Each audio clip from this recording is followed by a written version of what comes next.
Mr. Dave Perry, nice to see you today. Thanks for being with us. Very nice to see you as well. The other area of Toastmasters that I wanted to ask you about is our mentoring program. We mentor each other. It's a colleague helping educational program. I know that you believe a lot in mentoring and work with youth.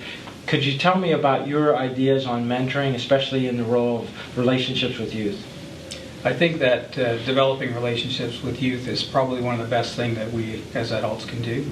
I learned at a very early age, I think more by proxy than by training.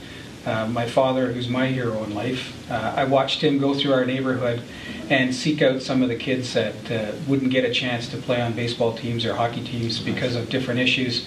And he just seemed to have this genuine kindness for kids, and I guess I learned from him.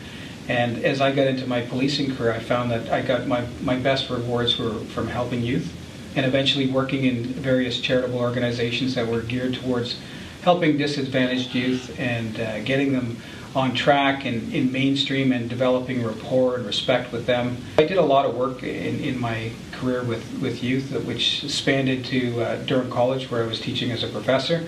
Really enjoyed seeing a group of young people, 19, 20 years old, all aspiring for careers, and not just teaching them, but actually mentoring and helping them to understand what life is going to be all about.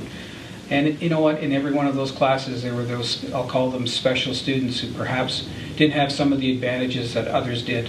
And those are the ones that I like to spend some additional time with and show them that people care, that people support them, and that they can do as well as anybody else just with a little bit of guidance. So it's always been very important to me.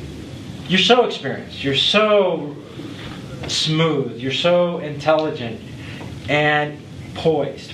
That's a problem that many Toastmasters face. There's the nervousness, and we all feel it in different situations. But do you feel nervousness in situations of speaking or communicating, or does the content matter? Because you deal with tough issues.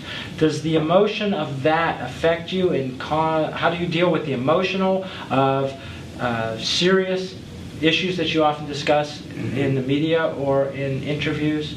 And how do you deal with that emotion or any nervousness that does come? Well, the last time I got nervous about an interview was about an hour ago, and I saw all of you folks walk in on our security cameras, and I thought, okay, I've got to go on camera and do an interview. I think it's healthy to always feel that. I think if you lose the nervousness, you're going to lose your edge. So I'm always nervous to speak publicly, to go on camera, but it's a more controlled nervousness, obviously, and I think that's what it's all about. The very first time I did a live television interview, sorry, it wasn't live, it was actually videoed, was with the late Mark Daly from CP24, and he interviewed me as a young detective, and I remember him standing there after I finished talking, and he kind of said, "Oh, that was really good, Dave." And I said, "No, it wasn't. Can we do it again?" He goes, "Yeah, absolutely." So he had a good laugh at my expense, but you know, I learned just from that one interaction, I've got to get better at this, and I've always been the kind of person I challenge myself all the time. I can do better. I can do better. So I started to look for ways to improve myself. I wish I was smart enough to have found Toastmasters in those days. But I took all kinds of courses, and I went on public speaking courses and effective presentation courses, and I would challenge myself. This was my biggest fear, and it really was. So I wanted to conquer that fear, and the only way I was going to do it was to stand up and go out in front of a camera or go out in front of an audience and speak. And a few short years later, I was speaking right across Canada as sort of the subject matter expert on some very difficult police topics, and that's sort of how I got my real passion for doing this, and I still have it today. I don't think I'll ever stop doing it. Thank you very much, Dave, today. It's very much a pleasure meeting you, and we look forward to seeing you on Saturday and hearing your acceptance speech for the Communication and Leadership Award. Likewise, thank you. Well, that's it for today's interview section of District 60 Television. If you want to be on D60TV or know someone we should interview, let us know. Toastmasters60.com and D60TV. Have a great day.